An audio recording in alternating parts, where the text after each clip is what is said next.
So good morning, good evening बच्चों। तो स्वागत है आप सभी का यहां पर हमारे ऑनलाइन प्लेटफॉर्म के अंदर, जहां पर आपने अभी तक देखा इस लाइट रिफ्लेक्शन रिफ्रैक्शन का एक बड़ा सा पार्ट जिसका नाम था रिफ्लेक्शन ऑफ लाइट, जहां हमने पूरी वीडियोस के अंदर सिर्फ और सिर्फ एक बात करी थी, वो होता है मिरर के बारे में।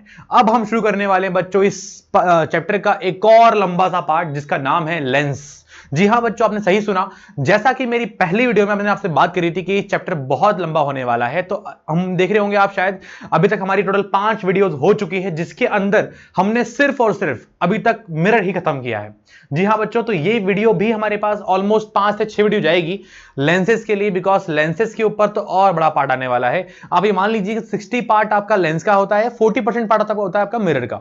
तो आज हम शुरू करने वाले हैं इस चैप्टर का one of the most important topic, the name is refraction of light. जी हां बच्चों, रिफ्रैक्शन और रिफ्लेक्शन शब्द में ध्यान सुनना, मैंने क्या बोला है आपसे। जब जब आप बोलोगे रिफ्लेक्शन मतलब मिरर की बातें करोगे, जब जब आप बोलोगे रिफ्रैक्शन तो आप किसकी बात करोगे? लेंस की बात करोगे।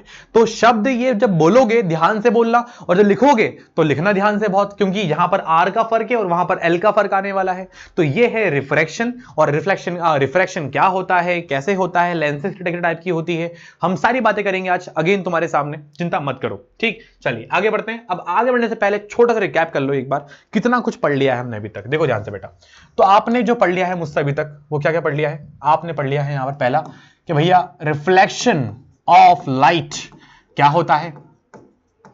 फिर देखा आपने मिरर क्या होते हैं और उनके टाइप सारे क्या होते हैं, कॉनकेव वाला, कॉन्वेक्स वाला। ठीक, फिर देखा आपने हम उससे कि भैया लॉज ऑफ रिफ्लेक्शन क्या होते हैं, लॉज ऑफ रिफ्लेक्शन क्या होते हैं। फिर देखा होगा आपने यहां पर सारे के सारे साइन कन्वेंशंस, साइन कन्वेंशन सारे क्या होते हैं। देन देखा फिर आपने क्या न्यूमेरिकल क्या होते हैं सारे के सारे। कौन से न्यूमेरिकल बेटा? एक m वाला फॉर्मूला, एक r वाला फॉर्मूला, एक mirror formula 1/f equal to 1/v plus 1/u। ऐसे हमने सारे के सारे रूल्स याद करे थे। अब ये सारे रूल्स आपको होना चाहिए याद। And the most important, image formation. Image formation, मैंने कहा था आपसे कि 6 + 2 कि 6 केस कॉनकेव मिरर के एंड 2 केस कॉन्वेक्स मिरर के आपको याद होने ही चाहिए इस चीजों के लिए। तो आपको याद करने पड़ेंगे बेटा, वो उसमें कोई लॉजिक नहीं है। अगर आपको लगता है ऐसा याद नहीं हो पा रही तो एक बार वो टेबल जो हमारे लेक्चर्स के बीच में आई थी, वो टेबल देखो अच्छे से, नहीं तो इस वीडियोस के नीचे लिंक में दिया हुआ है सारी वीडियोस की लिंक, वो एक बार वहां जाइए, उस पूरी टेबल को अच्छे से याद करिए कि ऑब्जेक्ट यहां तो इमेज यहां, साइज ये सब कुछ आपको याद करना पड़ेगा, क्योंकि वो सब चीजें आपके ऑब्जेक्टिव में डायरेक्टली पूछेंगे आपसे। ठीक, तो ये हो गया इमेज फॉर्मेशन आपका, इतना हो चुका है हमारा। अब हम बढ़ते हैं आज आगे द रिफ्रैक्शन ऑफ लाइट के बारे में। पर देखो बेटा, रिफ्रैक्शन पढ़ने से पहले एक बार बेसिक सुन लो कि लेंस चीजें होती कैसी हैं। देखो, तो जब मैंने कहा आपसे लेंसेज के बारे में पढ़ने के लिए, तो बेटा लेंस का ना एक मतलब बस ये होता है कि हर वो एक ऑब्जेक्ट जो क्या हो, ट्रांसपेरेंट हो। क्या हो? ट्रांसपेरेंट। ट्रांसपेरेंट का मतलब क्या होता है? जिसके आर पार आप देख पाते हो। तो हर वो एक ऑब्जेक्ट, ग्लास का ऑब्जेक्ट जिसके आर पार आप देख पा रहे हो, वो क्या है आपके लिए? लेंस होती है। अब लेंस कहां से बेंड करी है, कहां नहीं करी है, उस हिसाब से हम लेंसेज को बांटते हैं कैटेगरी में। बट लेंस होती क्या है तो बोलोगे आप, हर वो एक ग्लास का ऑब्जेक्ट जिसके आर पार हम देख पाते हैं, वो क्या होती है? लेंस होती है। एंड बेटा लेंसेज का हमारे रियल लाइफ में बहुत यूज आने वाला है। का कारण क्या है बेटा? मिरर तो हम नॉर्मली घरों में, व्हीकल्स में यहां यूज करते हैं, बट लेंसेज तो हम ऑलमोस्ट हर जगह यूज करते हैं।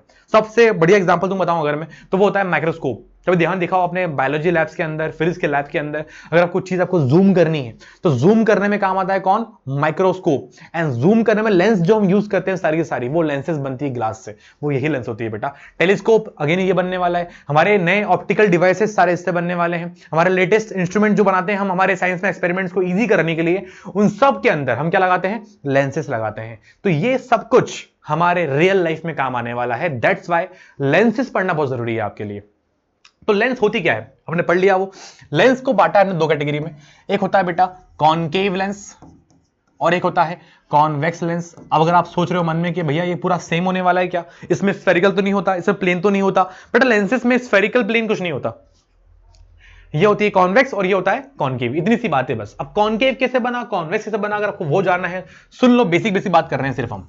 तो ये है बेटा कॉनकेव लेंस और ये है कॉन्वेक्स लेंस। अगर जानना है कैसे बना तो इसका रियल एग्जिस्टेंस बेटा ये रहा, दिखा, ये है आपका रियल एग्जिस्टेंस। ठीक, बट ये काम का नहीं है बोलूंगा फिर भी आपके लिए, क्योंकि ये तो सिर्फ एक सैंपल है कि कैसे बना, काम बस जाने वाला है तुम्हारे लिए, अंदर की चीज सारी काम आने वाली है। तो ये हो गया कॉनकेव लेंस और ये हो जाएगा कॉन्वेक्स लेंस। सब दिख रहा है प्रॉपर आपको? जैसे हमारे मिरर के अंदर एक कॉनकेव मिरर का, कॉन्वेक्स मिरर के और भी नाम होते हैं, ठीक है, वैसे नाम यहां भी होते हैं बेटा। कॉनकेव लेंस को हम बोलते हैं यहां पर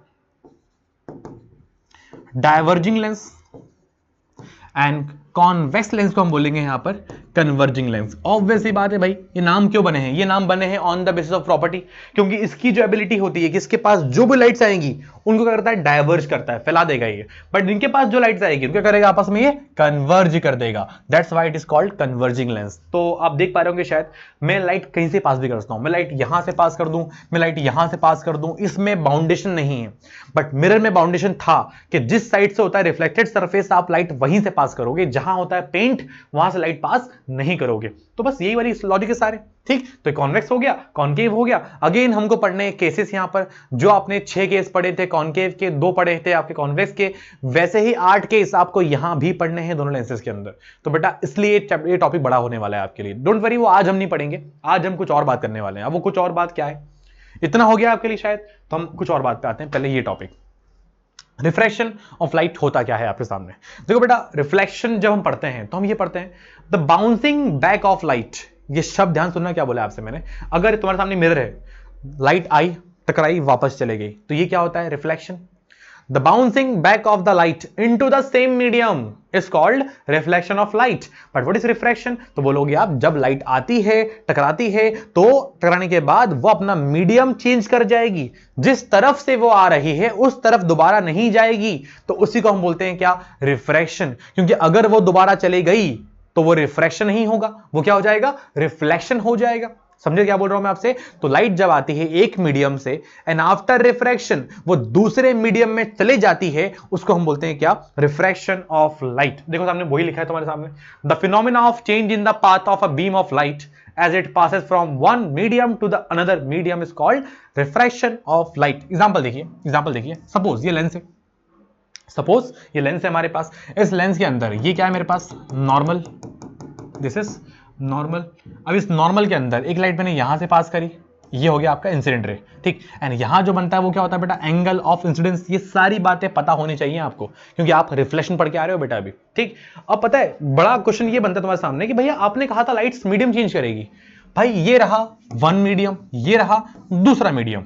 लाइट जब यहां से यहां टकराई तो लाइट कहां जाएगी? वी हैव 2 ऑप्शन, या तो यहां चले जाए, या तो यहां चले जाए, या तो स्ट्रेट चले जाए, या तो स्ट्रेट चले जाए। देखो बेटा, पहली बात तो ये दिमाग से निकाल दो कि स्ट्रेट लाइट कभी पास नहीं होगी।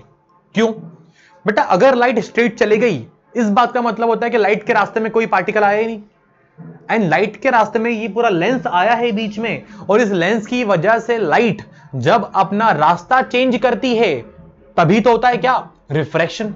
तो बेटा ये बात तो पक्की है कि ये नहीं होगा। इसके अलावा आप बोलोगे अगर हाँ भैया एक पल के लिए मान लीजिए आप, ये भी पॉसिबल है, ठीक, ये भी पॉसिबल है, बट कौन सा वाला सही रहेगा?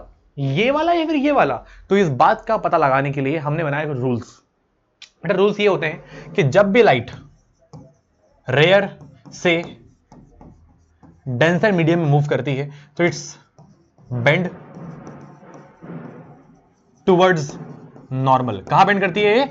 Towards normal. एंड जब भी light denser to rare move करती है, कहां बेंड करती है बेटा? Away from normal. बेटा ये 2 बातें बहुत काम की हैं, बिकॉज इनके बिना इसका जवाब देना मुश्किल है मेरे लिए, ठीक है। तो अगर ये पता है आपको तो बहुत बहुत इजी हो जाएगा आप चीज आपके लिए। इसको हटाओ पहले यहां से, इसको हटाओ पहले यहां से। अब देखिए ध्यान, इसको भी हटा दो, किसी काम का नहीं ये भी, ठीक है। चलिए अब टॉपिक पे आते हैं वापस, ध्यान दीजिए। तो भैया मुझे बताओ, एक मीडियम दूसरा मीडियम, इन दोनों में से कौन सा रेयर है कौन सा डेंसर है? अगर ये नहीं पता कि रेयर मीडियम क्या होता है, डेंसर मीडियम क्या होता है, बेटा रेयर का मतलब होता है जो जिसकी डेंसिटी कम होती हो। फॉर एग्जांपल इस बॉटल में क्या है? पानी है, और ये बॉटल किसकी है? प्लास्टिक की है। तो पानी लिक्विड है एंड बॉटल क्या है? सॉलिड है। तो सॉलिड क्या हो गया? Denser medium. पानी क्या हो गया? Liquid medium. वैसे ही आपका ये हवा क्या है बेटा? Rare medium. और ये दीवार कौन सी हो गई आपकी? Denser medium. तो इस हिसाब से बांटेंगे आप, जिसके पार्टिकल बहुत दूर दूर हैं वो क्या होगा? Rare medium. जिसके पार्टिकल बहुत पास पास है वो क्या होंगे? Denser medium. क्या ठीक है? तो उस हिसाब से बताइए मुझे एक बार कि 1 और 2 में से मैंने मान लिया ये क्या है? एयर, और ये क्या है? Water. Now you can identify कि भैया आप कौन से मीडियम की बात कब कर रहे हो। ये क्या हो गया? रेयर। ये क्या हो गया? डेंसर। जब भी लाइट रेयर से डेंसर में जाती है तो कहां बेंड होती है? कहां बेंड होती है? Toward the normal, toward the normal. तो ये हो गया टुवर्ड द नॉर्मल। अब समझ आया लाइट कहां जा रही है और क्यों जा रही है? समझ आया? फिर से करो ध्यान देना एक बार में। तो लाइट यहां ना जाके लाइट नॉर्मल के पास चले जाएगी, एंड यहां जो बनता है एंगल वो होता है एंगल आर। क्या हो जाएगा? Angle R. और इस बार angle I angle of incidence है, और एंगल आर इस बार एंगल ऑफ रिफ्रैक्शन है, ना कि रिफ्लेक्शन है। समझ आया क्या बोला मैंने आपसे? तो ये डायग्राम आप देख पा रहे हो सामने। अब इसी डायग्राम के अंदर अगर थोड़ा सा वैल्यू चेंज कर दूं मैं, किस टाइप से? ध्यान दीजिए, ये रहा नॉर्मल, थोड़ा कलर चेंज करते हैं, रुक जाओ जरा। हाँ, तो लाइट मैंने यहां से पास करी, ठीक। नाम क्या है? Angle of incidence, angle of incidence. अब मुझे बताओ ये कौन सा मीडियम है? वाटर। ऊपर कौन सा है बेटा? एयर। लाइट कहां से आ रही है? वाटर से। कहां जा रही है? एयर में। मतलब लाइट जा रही है डेंसर मीडियम से कहां पर? रेयर मीडियम में। ये क्या है? डेंसर से रेयर। कहां बेंड होती है? Away the normal, away the normal. ये नॉर्मल है, इससे दूर। अब देखो ध्यान से एंगल, समझ आया क्या करा मैंने बेटा? इस डायग्राम में बहुत बड़ा फर्क है। लाइट यहां रेयर से डेंसर आ रही है और लाइट यहां डेंसर से रेयर जा रही है। तो ये जो एंगल है, कौन सा एंगल है? ये angle of refraction, angle of refraction. समझ आया था क्या लिखा मेरे सामने हमारे? बेटा यही होता है आपका क्या? रिफ्रैक्शन। अब जैसे रिफ्लेक्शन के लॉस थे हमारे पास, वैसे रिफ्रैक्शन के भी क्या होने वाले? लॉस होने वाले हैं। ध्यान दीजिए कैसे, देखिए। तो लॉज ऑफ रिफ्रैक्शन पढ़िए अच्छे से क्या लिखा है पहले तो देखिए। लिखा हुआ है first law, the incident ray, refracted ray and the normal to the interface of two media at the point of incidence. ये तो बहुत टफ लिखा हुआ है। All line the same plane. इतनी बातों का जो निवारण है बस वो यही है बेटा कि ये इंसिडेंट रे हो गई, सॉरी ये इंसिडेंट रे हो गई, और ये क्या हो गया आपका? रिफ्रैक्टेड रे। एक ये साले साथ में क्या होगी? नॉर्मल रे। तो normal, incident, refracted ray lie on the same plane. अरे भाई यही तो वो लॉ है जो हम पढ़ के आए थे। कहां पर? रिफ्लेक्शन के अंदर। अरे भाई पूरा हूबहू सेम है, पूरा हूबहू सेम है, बिकॉज ये सब कुछ हम ड्रॉ कर रहे हैं सिंगल प्लेन के अंदर। तो ये भी क्या हो गया? सेम प्लेन, और वो भी क्या था आपका? Same plane. तो इस लॉ में कोई डिफरेंस नहीं है बेटा, वो लॉ पूरा सेम लिखा हुआ है। असली मजा सेकंड लॉ में आने वाला है। याद करो रिफ्लेक्शन का सेकंड लॉ क्या था कि जितना एंगल आई होगा उतना एंगल क्या होगा? आर होगा। बट ऐसा बराबर बिल्कुल नहीं होगा यहां पर, क्योंकि लाइट्स क्या हो चुकी है? बेंड हो चुकी है। लाइट के बेंड होने की वजह से एंगल बराबर बिल्कुल नहीं होंगे। सही बात है? इधर आइए। तो बेटा यहां पर एंगल आई का आर का रिलेशन दिखाने के लिए हम एक नया लॉ लेके आए हैं, जिस लॉ को नाम दिया हमने स्नेल्स लॉ। क्या नाम दिया इसके हमने? Snell's law. ये बहुत बड़ा क्वेश्चन है बेटा, ध्यान देना एग्जाम में। अगर कोई पूछता है आपसे ऐसे कौन सा रिलेशन है जो रिफ्लेक्शन में angle of incidence, angle of reflection को दिखाता है, बोलोगे आप सिंपल सा लॉ है, सेकंड लॉ। एंगल आई बराबर एंगल आर। कोई फॉर्मूला है क्या? नहीं है। कोई बोले आपसे कि रिफ्रैक्शन के अंदर कौन सा फॉर्मूला दिखाता है, तो बोलोगे आप ये रहा सामने कि sine i upon sine r equal to में कांस्टेंट। अगर ये थोड़ा सा आपको डाउट लग रहा है तो एक बार देखो वापस से मैंने लिखा है यहां पर मैंने आपके लिए, साइन आई एंगल आई है ना ये बेटा, उसके बाद sine angle r equal to constant, मतलब बोल लीजिए म्यू। दिखा फॉर्मूला? यही फॉर्मूला ये लिखा हुआ है, कुछ नई बात नहीं है। Sine of angle of incidence, sine of angle of refraction equal to में क्या है लिखा है? म्यू। ये म्यू क्या है बेटा? कांस्टेंट। और ये कांस्टेंट को ही हम बोलते हैं क्या? Refractive index. क्या बोलते हैं? Refractive index. अब इस खतरनाक शब्द को सुन के घबराओ मत, बिकॉज अगला लेक्चर मेरा, अगला जो स्लाइड है उसके ऊपर ही, चिंता मत करो। फिलहाल मान लो क्या रहेगा? ये कांस्टेंट वैल्यू है। क्या है भाई? ये कांस्टेंट वैल्यू है। सब ठीक है यहां तक? इतना समझ आया? फॉर्मूला लिखा है जो सामने मैंने, पहले बताऊं मुझे, ठीक? कि sine of angle of incidence upon में sine of angle of refraction equal to क्या है? म्यू है हमारे पास, कांस्टेंट वैल्यू है। इस बात का मतलब ये हो गया भैया कि आपने बोला कि ये अगर 30 डिग्री है, अगर ये 45 डिग्री है, तो इन वैल्यूज को हम पुट करेंगे, हमको एक वैल्यू मिल जाएगी। अरे हाँ भाई यही तो मतलब है। अरे भाई 10th के मैथमेटिक्स में तुमको क्या मिला है? ट्रिग्नोमेट्री मिली है। एंड ट्रिग्नोमेट्री के अंदर साइन थीटा, कॉस थीटा सब मिलते हैं ना आपको, तो वही लिखा हुआ है। साइन का कुछ एंगल होगा, साइन कुछ वापस एंगल होगा, वैल्यू पुट करोगे आपको म्यू मिल जाएगा। And mu is what? Constant, also called refractive index. क्या ठीक इतना? तो लॉ आपको एलरेडी याद करने हैं बेटा। हाँ एक और चीज भूलना मत, इसको ही बोलते हैं क्या? Snell's law. Because the name of scientist Snell's भाई थे हमारे, उन्होंने बोला कि भाई मेरी याद में आप पढ़ोगे इसको, तो याद में हम पढ़ते हैं उनकी, नाम क्या है इसका? Snell's law. चलें आगे। तो इसमें मेरे हिसाब से कोई और इतना टफ पार्ट नहीं है, बिकॉज अगला पार्ट जो आएगा रिफ्रैक्टिव इंडेक्स, मेन क्वेश्चन सारे वहां से बनेंगे आपके लिए। फॉर्मूला मत भूलना, फॉर्मूला काम का है बहुत, ठीक है। चलिए टॉपिक पे आते हैं। मेन रिफ्रैक्टिव इंडेक्स क्या है भाई? रिफ्रैक्टिव इंडेक्स इसी को बोलते हैं सिंबल में म्यू। क्या बोलते हैं? म्यू, या फिर इसको जो सिंबल दिख रहा है आपको सामने वो बोलते हैं इसके ऊपर। मतलब क्या है इसका? देखो ध्यान से ना, अगर इतना कुछ जो लिखा है बोर्ड पे वो ना पढ़े आप लोग तो अच्छा रहेगा आपके लिए, क्योंकि जो आसान भाषा है वो आसान भाषा ये है कि किसी मीडियम की भी, भैया मैंने बोल दिया आपसे क्या है, वाटर है भाई, सॉलिड है भाई, स्टोन पत्थर है भाई, इसके अलावा और क्या होता है, शहद मान लीजिए, हनी शहद होगा। ऐसे मल्टीपल जितने भी ऑब्जेक्ट्स हैं मेरे पास, जितने भी मीडियम्स है मेरे पास, उन सारे मीडियम्स का एक स्पेसिफिक डेंसिटी होती है। क्या होती है? स्पेसिफिक डेंसिटी होती है। एंड वो सारी के सारी डेंसिटी क्या होती है? अलग होती है। तो उन हर एक मीडियम का डेंसिटी को दिखाने वाला काम जो करता है ना, कौन करता है? वो रिफ्रैक्टिव इंडेक्स करता है। कौन करता है? रिफ्रैक्टिव इंडेक्स करता है। एग्जांपल देखिए, मैंने कहा आपसे भैया एयर, हवा की वैल्यू दी थी मैंने 1.0003। ये वैल्यू मन से नहीं बोल रहा हूं बेटा मैं, ये वैल्यू आपके एनसीईआरटी में लिखी हुई है, पूरी बनी टेबल वहां पर। ऑलमोस्ट वहां 15 से 20 मीडियम्स आपको दिए गए हैं, उन सारे मीडियम्स की आपको रिफ्रैक्टिव इंडेक्स की वैल्यू वहां गिवन है। याद करनी है? नहीं बेटा याद नहीं करनी है, बिकॉज एग्जाम में जनरली मिलती है आपको, याद नहीं करनी है, ठीक है। उसके बाद बात करें अपन किसके बारे में? वाटर के बारे में, तो 1.33 होती वैल्यू। अब बात करोगे यहां पर डायमंड के बारे में, तो बेटा कुछ वैल्यू मुझे भी याद आ गई है इसलिए समझा रहा हूं बस मैं, और कुछ नहीं। 2.42 होती है। एंड तुमको पता है इंटरेस्टिंग बात क्या है? अभी तक का सबसे ज्यादा डेंसिटी वाला सब्सटेंस कोई अगर है तो कौन सा है? वो diamond. It is maximum. And air की होती है बेटा मिनिमम। इस बात का मतलब ये हो गया, इस ब्रह्मांड के सारे मीडियम जितने भी होते हैं भैया, तेल हो, चावल हो, तुम्हारा गेहूं हो, तुम्हारा केरोसिन की बोतल हो, पेट्रोल हो, डीजल हो, कुछ भी ले आओ आप, उन सब की वैल्यू इस एयर से और डायमंड के बीच में ही होने वाली है। समझे क्या लिखा हुआ है? तो ये सारी वैल्यू को याद नहीं करनी है, बस याद ये कर लो कि एयर की होती है लीस्ट, जो कि होती है 1.0003, एंड साथ में याद कर लो डायमंड की जो कि हाईएस्ट है 2.42। समझे क्या बोला मैंने? एंड ये सारी की सारी वैल्यू आपको याद नहीं करनी है, फिर से कह रहा हूं मैं, बिकॉज कोई नहीं पूछता, ठीक है। सिर्फ यूज करेंगे फॉर्मूले में, और अगर आ भी गया फॉर्मूले में तो आपको दी गई होगी वैल्यू कि क्या होती है।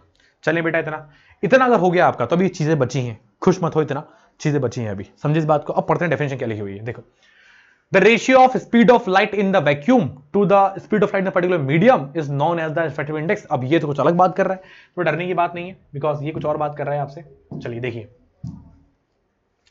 तो मैंने कह दिया आपसे, सपोज की बात करते हैं, तो ये फॉर्मूला क्या बोलता है बेटा? ये फॉर्मूला बोल रहा है म्यू इक्वल टू होता है सी अपॉन में वी। अब सी का मतलब क्या है बेटा? ये होता है speed of light in vacuum. बेटा ऐसे मत देखो, ये नया नहीं है आपके लिए, ये वही है जो क्लास 8 में पढ़ के आए थे आप, ठीक है। बताऊंगा रुक जाओ अभी क्या होता है मैं, है ना। साथ में ये क्या लिखा हुआ है? Speed of light in any medium, कुछ भी होता है मीडियम आपका सामने ये, ठीक। तो ये म्यू हो गया इक्वल टू में सी। इस सी की वैल्यू बेटा फिक्स है पहले से, 3 × 10⁸ मीटर पर सेकेंड। अरे भाई अभी तुम्हें याद नहीं आया? अरे भाई याद करो, सूरज की रोशनी, सनलाइट जो होती है वो कितनी स्पीड से अर्थ तक पहुंचती है? तो उसी को बोलते हैं अपन क्या? Speed of light. तो लाइट की स्पीड कितनी है? वो होती है क्या? सी की वैल्यू जो होती है 3 × 10⁸ मीटर पर सेकेंड। बेटा बहुत बड़ी वैल्यू लिखी हुई है ये। मान लीजिए आप 300 लाख मीटर चलती है लाइट एक सेकंड में। फिर से बोलता हूं, 300 लाख मीटर चलती है लाइट एक सेकंड में, या बोल लो 3 CR पर सेकंड। तो मतलब बहुत बड़ी बात होगी बेटा, ये बहुत बड़ी बात होगी। तो लाइट की स्पीड है ये कभी एग्जाम में गिवन हो तो यूज करना, अगर नहीं गिवन हो तब भी यूज करनी पड़ेगी, बिकॉज वो मानता है ये वैल्यू आपको याद होनी चाहिए। याद नहीं है तो याद कर लो, सी इक्वल टू होता है 3 × 10⁸ मीटर पर सेकेंड, ठीक है। चले आगे। अब व्हाट इज वी? बेटा v speed of light medium. अगर तुमसे कहा मैंने कि पानी है, वहां लाइट की स्पीड देखो, चेक कर ली मैंने। भैया हवा है, लाइट की स्पीड चेक करो, चेक कर ली मैंने। भैया पानी में से और हवा में से लाइट की स्पीड ज्यादा पता कहां पर होगी आपको? हवा में होगी। कम कहां पर होगी बेटा? पानी के अंदर होगी, ठीक है। ऐसा क्यों बेटा? इसलिए बिकॉज डेंसिटी के बढ़ने से स्पीड ऑफ लाइट कम हो जाता है, डेंसिटी के बढ़ने से स्पीड ऑफ लाइट कम हो जाता है। ऐसा क्यों बोल रहा हूं आपसे मैं, बिकॉज मुझे एक फॉर्मूला दिख रहा है यहाँ पर, फॉर्मूला आपको नहीं दिख रहा शायद। फॉर्मूला ये है बेटा, 2 मिनट इसको हटाओ पहले, यहाँ से इसको हटाओ। हाँ, वो फॉर्मूला क्या है बेटा, फॉर्मूला ये है वो कि mu r inversely proportional to the v. क्या दिख रहा है आपको, एंड जो म्यू की वैल्यू है वो वी से कैसा है बेटा, इनवर्सली प्रोपोर्शनल। कैसा है, इनवर्सली प्रोपोर्शनल। इस बात का मतलब जितना म्यू बढ़ेगा ना उतना वी क्या हो जाएगा, कम हो जाएगा। अब मुझे बताओ म्यू की हाईएस्ट वैल्यू क्या पढ़ के आए अभी, डायमंड। क्या पढ़ के आए थे, डायमंड। इस बात का मतलब यह होगा कि डायमंड के अंदर वेलोसिटी ऑफ लाइट क्या होगी, सबसे कम होने वाली है। अरे भाई हाँ की ना, ठीक। सबसे छोटी वैल्यू म्यू की क्या पढ़ के आए थे आप, हवा की 1.0003, याद आया कि नहीं आया, ठीक। तो सबसे छोटी वैल्यू म्यू अगर हवा की होती है तो क्या इसका मतलब यह है कि एयर के अंदर लाइट की स्पीड सबसे ज्यादा क्या होती है, हाईएस्ट होती है। जी हाँ बच्चों, ये वही लिखा हुआ है, ठीक। मैं फिर से कह रहा हूं बेटा, भूलना मत कि म्यू वी से इनवर्सली प्रोपोर्शनल होता है। क्या होता है, हमेशा इनवर्सली प्रोपोर्शनल। तुम रुक जाओ तुम। तो रिफ्रैक्टिव इंडेक्स इज, ये लाइन बहुत काम की है, inversely proportional to the velocity. किसी मीडियम की वेलोसिटी कम है, इस बात का मतलब उसका इंडेक्स क्या है, इंडेक्स डेंसिटी क्या है, ज्यादा है, ठीक। अगर आपको एक बात और लग रही हो, सुन ले ध्यान से एक बार, रिफ्रैक्टिव इंडेक्स इक्वल टू होता है ऑप्टिकल डेंसिटी। कभी कंफ्यूज नहीं होंगे आप, ठीक है। किसी मीडियम की डेंसिटी ज्यादा होती है, डेंसिटी ज्यादा का मतलब होता है उसका रिफ्रैक्टिव इंडेक्स भी क्या होगा, ज्यादा होगा। सब ठीक, चले यहां से आगे। तो इतना अगर पता है आपको तो बहुत तैयार हो आप लोग उसके लिए, जो आगे हम क्वेश्चंस करने वाले हैं। अगेन फिर से क्वेश्चंस, जी हाँ बच्चों, फिर से क्वेश्चंस। लेकिन लेकिन लेकिन एक बार फिर से देख लो, क्योंकि फॉर्मूले बहुत काम के हैं अभी तक जो देखा हमने। इसके बाद क्या है, क्वेश्चन से आगे तुम रुक जाओ, समझ आ रहा है। एक बार फिर देख लो, फिर से एक बार। तो मैं यहां लिख रहा हूं आपके लिए, स्पेस नहीं है मेरे पास, है ना। तो देखिए, तो म्यू के दो फॉर्मूले हो गए। एक तो हो गया म्यू इक्वल टू बेटा साइन आई अपॉन में साइन आर, लिखा आपको। एक फॉर्मूला हो जाएगा म्यू इक्वल टू बेटा सी अपॉन में वी। ये दोनों फॉर्मूले आपको याद करने हैं, क्योंकि हम कभी कभार ये यूज करेंगे, कभी कभार ये यूज करेंगे। जब आपको किसी मीडियम का स्पीड की बात हो रही होगी और इंडेक्स दिया होगा तो हम ये लगाएंगे, और जब आपको एंगल्स दिए होंगे तो एंगल्स में लगाएंगे हम ये वाले फॉर्मूले। समझ आ रहा है। एक और फॉर्मूला जो मुझे याद आ गया एकदम से अभी अभी, वो सुन लो, क्योंकि अगले क्वेश्चन सारे उस पर बेस्ड है। अब मेरे पास स्पेस नहीं है तो मैं आगे लिख रहा हूं ना, तो रुक जाओ, यहां लिखता हूं तुम्हारे लिए मैं। देखो ध्यान से। तो refractive index, refractive index symbol mu, जो आप पढ़ के आए हो बेटा। आप क्या पढ़ के आए, देखो ध्यान से, आप ये पढ़ के आए म्यू इक्वल टू होता है सी बाय वी, यही पढ़ के आए हो आप लोग। एक फॉर्मूला और होता है, वो फॉर्मूला ये होता है म्यू 1 और ये लिखा हुआ है 2। इस बात का मतलब होता है म्यू ऑफ 1 म्यू ऑफ 2। अब देखो ध्यान से बेटा, ये मतलब मैंने लिखा क्या है, क्योंकि जो जिस तरह से लिखा है ना, ये मतलब कुछ काम का होता है। देखो यहां लिखा हुआ है refractive index of first medium, ये लिखा हुआ है refractive index of second medium, और ये क्या लिखा हुआ है बेटा, ये लिखा हुआ है refractive index of first medium with respect to, फिर से बोलता हूं, with respect to second medium. समझ आया क्या लिखा मैंने। ये पूरा फॉर्मूला जिस तरह से मैंने लिखा है ये बहुत जरूरी है, क्योंकि आगे हम क्वेश्चन जो करने वाले हैं वहां पर इस तरह से ही यूज करने वाले हैं। जरूरी बिल्कुल नहीं है कि आपको हमेशा बोला जाएगा कि भैया आपको वैक्यूम के साथ किसी मीडियम का यूज करना है।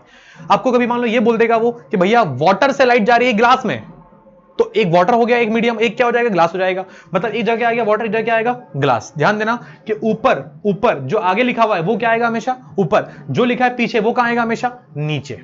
जो लिखा है आगे वो ऊपर, जो लिखा है पीछे वो कहां आएगा नीचे। तो इस तरह से ही पढ़ना है आपको। क्या चले इतना अपन, इतना कब से याद हो गया है तो फिर आप तैयार हो सवालों के लिए। सवाल ये रहे हमारे पास सामने, और चेक करते हैं एक बार पहले। What will be refractive index of the medium in which the speed of light is 2.5? एक मीडियम है, एक मीडियम है जिसकी स्पीड ऑफ लाइट आपको ये वन कितनी बेटा 2.5 मीटर, सॉरी पूरा बोलते हैं अपन। अरे यार कहां चले गया, आज कहां चले गया। हाँ देखो 2.5 10 की पावर 8 मीटर पर सेकंड। क्या बोला है आपसे, व्हाट विल बी इंडेक्स, आपको मी पूछा गया है, सही बात है। अब मुझे बताओ, आपको देख के लग रहा है आप कौन सा फॉर्मूला है, क्या एंगल गिवन दिया आपको यहां पर, नहीं तो एंगल नहीं है, मतलब भैया स्नेल्स लॉ तो काम ही नहीं आएगा। अब अगर म्यू बोला है आपसे, फॉर्मूला कौन सा काम आएगा, म्यू इक्वल टू होता है सी बाय वी। अब मुझे बताओ क्या आपको सी दिया है, नहीं, क्योंकि वो समझता है कि आप समझदार हो। अब वो आप नहीं, वो अलग बात है, लेकिन समझदार वो मानता है क्योंकि आपको सी की वैल्यू नहीं पता, तो फिर कैसे चलेगा बेटा काम। आओ चेक करते हैं। म्यू इक्वल टू सी की वैल्यू 3 10 की पावर 8 अपॉन में वी की वैल्यू 2.5 10 की पावर 8, पूरा कैंसिल, इसके ऊपर भेज दो, क्या देगा 30। तो म्यू इक्वल टू का आंसर आएगा 30 अपॉन में 25, तो मतलब आपका आंसर आएगा 6/5, और काटना है तो 1.2, क्या वैल्यू आएगी 1.2। This is the value. अगर आप सोच रहे हो मन में, अगर सोच रहे हो कि भैया आप इसकी कोई यूनिट क्यों नहीं लगा रहे हो, भाई refractive index is the unitless. ये लाइन ध्यान सुनना, क्या बोला आपसे मैंने, रिफ्रैक्टिव इंडेक्स की कोई यूनिट नहीं होती है। कारण बिकॉज फॉर्मूला क्या है, स्पीड ऑफ लाइट, नीचे क्या आएगा speed of light, speed speed cancel out, क्या आएगा कांस्टेंट वैल्यू। अरे भाई बचपन से पढ़ते आ रहे हैं, मतलब अभी पढ़ा हमने, बचपन से नहीं पढ़ते आ रहे, क्या पढ़ते आ रहे हैं कि भैया refractive index is a constant and constant की यूनिट नहीं होती है, वही तो बात कर रहे हैं हम। चले इतना पक्का पक्का पक्का, ठीक है यहां तक बात। तो ये समझ आया जो लिखा है बोर्ड पे सामने। एक छोटा सा क्वेश्चन था आपके लिए, एक और क्वेश्चन की बात करते हैं। अच्छा ये कहां से लिखा आ गया, वेट अ मिनट, चलिए इधर आइए, देखो क्या लिखा हुआ तुम्हारे सामने यहाँ पर। अरे यार वेट वेट वेट वेट, क्या लिखा है, क्या लिखा है, चलिए इधर आइए। हाँ तो भाई सॉल्यूशन ये रहा मेरे पास। If the index of water, आपको दिया वाटर का इंडेक्स, क्या बोलोगे आप, म्यू ऑफ डब्ल्यू कितना हो जाएगा 4/3, और क्या बोला बेटा आपसे, ग्लास का भी दिया हुआ है, तो म्यू ऑफ ग्लास कितना हो जाएगा 3/2। What will be refractive index of the glass respect to water. ठीक है, तुमसे क्या बोला गया है, आपको म्यू निकालना है ग्लास के रेस्पेक्ट में, sorry glass respect to water, हाँ ठीक है, जिसके रेस्पेक्ट में होता है वो कहां होता है पीछे, जिसका निकालते हैं वो कहां होता है आगे। सही लिखा है पूरा मैंने। अब इसी को थोड़ा मॉडिफाई करते हैं, mu G upon mu W. अरे भाई तुमको कहा था ना मैंने कि ऐसे यूज करने वाले हैं अपन, 1 ऊपर आएगा और 2 नीचे आएगा, तो 1 कौन है जी एंड 2 कौन है डब्ल्यू, डब्ल्यू मतलब वाटर, जी मतलब ग्लास। तो डब्ल्यू सॉरी जी का कितना है भाई म्यू 3/2, कितना है डब्ल्यू का भाई 4/3, 4/3 लिखा है ना, देखने जरा, ठीक, इसको अरेंज करते हैं,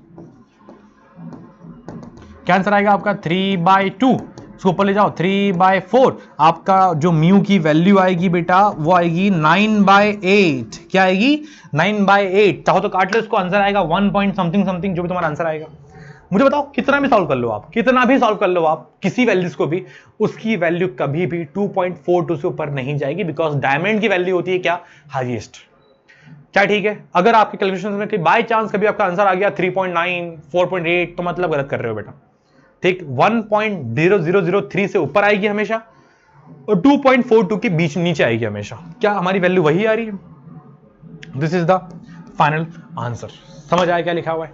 अब इतना अगर तैयार हो आप लोग, तो आज का हमारा इस वीडियो का लास्ट टॉपिक, इसके बाद हम लेक्चर एंड करेंगे हमारा, एंड फिर मिलेंगे हम नेक्स्ट वीडियो में, जहां पर हम लेंसेज के टाइप्स की बात करेंगे, इमेज फॉर्मेशंस की बात करेंगे सारी आपसे। तो आज का टॉपिक सुनो लास्ट हमारा क्या है, रेक्टेंगुलर ग्लास स्लैब। देखो बेटा जनरली तो ये टॉपिक आपके एक्सपेरिमेंट होंगे स्कूल में कभी कभी जब, तब काम आता होगा, ऐसे कभी काम नहीं आएगा। जैसे मैंने कहा ग्लास स्लैब, पहली बात ग्लास स्लैब क्या होता है भाई, glass slab, this is glass slab,